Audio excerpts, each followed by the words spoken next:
the use of science, the use of a systematic way of observing the world and testing hypotheses, it's, it can inform discussions of where we should go with policy. In other words, is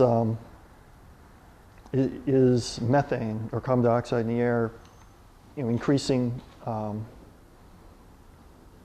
the temperature of the globe? Is it changing climate?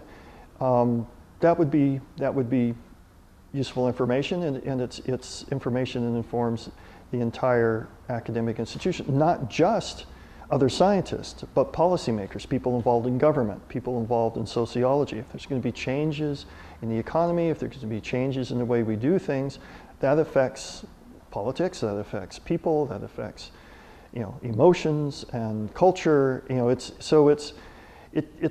Science provides some of the raw material that other arguments are made. I mean, we've never had, and probably never will, and probably shouldn't have just a straight technocracy where a number of scientists just say, hey, this is the best way to do it, and everybody has to do it that way, for a number of reasons. Sometimes there are very good sociological or cultural reasons to do things differently than what looks optimal to a scientist. The other side of it is all scientists are humans and subject to the same sociological, psychological, and emotional forces that affect everybody else. And so the hypotheses we choose to study will somewhat determine what the results are that we get. What we infer from what we see will affect, is affected by our background and by our previous biases. And so how people use that, or how we allow people to use the information, is also affected. So the idea of the scientist as being this, cold, dispassionate, final authority on every single thing, no scientist I know believes that, because they know better.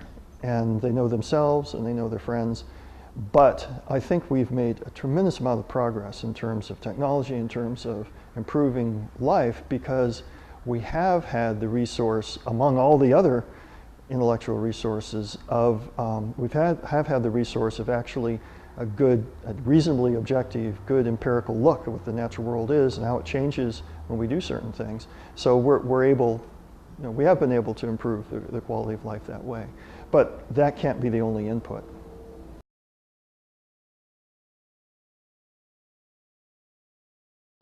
Well, I think, one thing is that, they have the same role everybody else does. They, support the local schools, they pay their taxes, they, they have the same obligations of every citizen. In addition, they can often give people a good look at natural phenomena, or a good look at medical or agricultural practices that may be counterintuitive. People may ask, well, why would you castrate that animal? That seems mean. But you can, if you are there to be a resource to explain why that might be a good thing for the animal as well as society and the food supply and everything else, then that's one role they can fulfill. And if, in terms of society, if a puzzle comes up that hasn't been tested, they can recruit other scientists to go out and study the problem and get that fixed.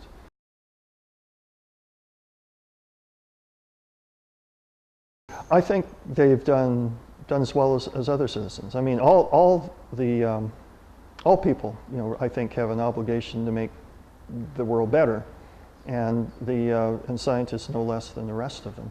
And so I think there's been, I think they've been as good as the rest of the citizens. I don't think they, in terms of morality or ethics, they have upper hand, or are they below any other segment of society? I think, in terms of, we got to spread. We're a diverse group. Some of us are better or more evil than others, and even an individual, as time goes on and lives make changes, we vary. And and so, I think we're no worse or no better than any of the rest of society.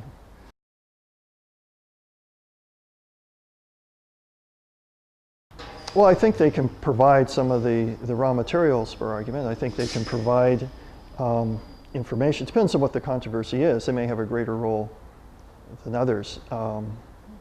If they have information on if people are worried about a pollutant, they can provide information on what the concentrations of pollutant might do to the environment, do to individuals.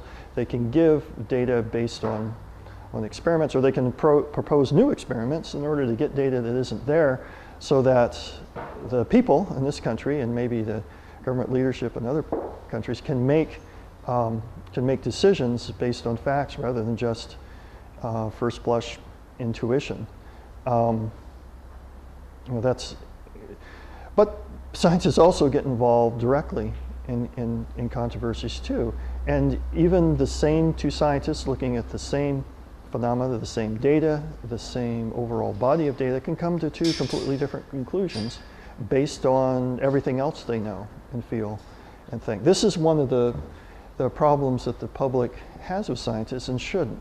Scientists vary in their opinions. They vary in not just their opinions, but what they believe to be true, because they have different experiences. They've done experiments that may have had different results, or they can look again at the same data and think of it completely differently. And that's not a bad thing. There's controversy among scientists as well. And generally speaking, in time, some of these things can be sorted out. There's very few controversies that persist forever, and usually end up with a higher quality look at what the natural world is.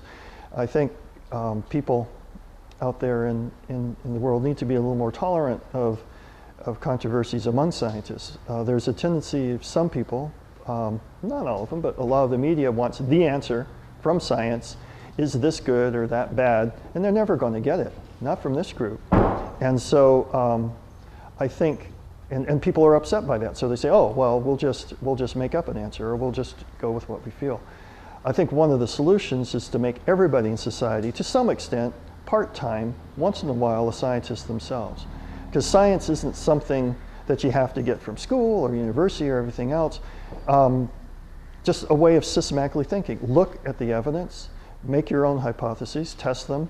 You don't have to have a degree to be a scientist. And I think you don't have to do that for every single decision you make. It would be a terrible world if you did.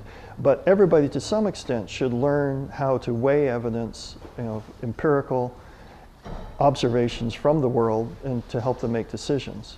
And so, that's part of it as well. But don't worry if you get two scientists arguing both sides of it. That doesn't mean throw up your hands and make your decision based on a coin flip. Think about their arguments that they're making and evaluate them yourself.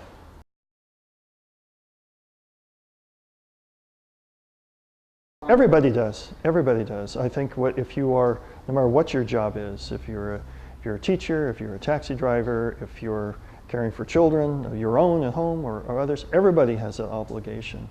And everybody brings different tools to the job. And I think there are certain types of puzzles the scientists have gone a long ways to improving the human condition.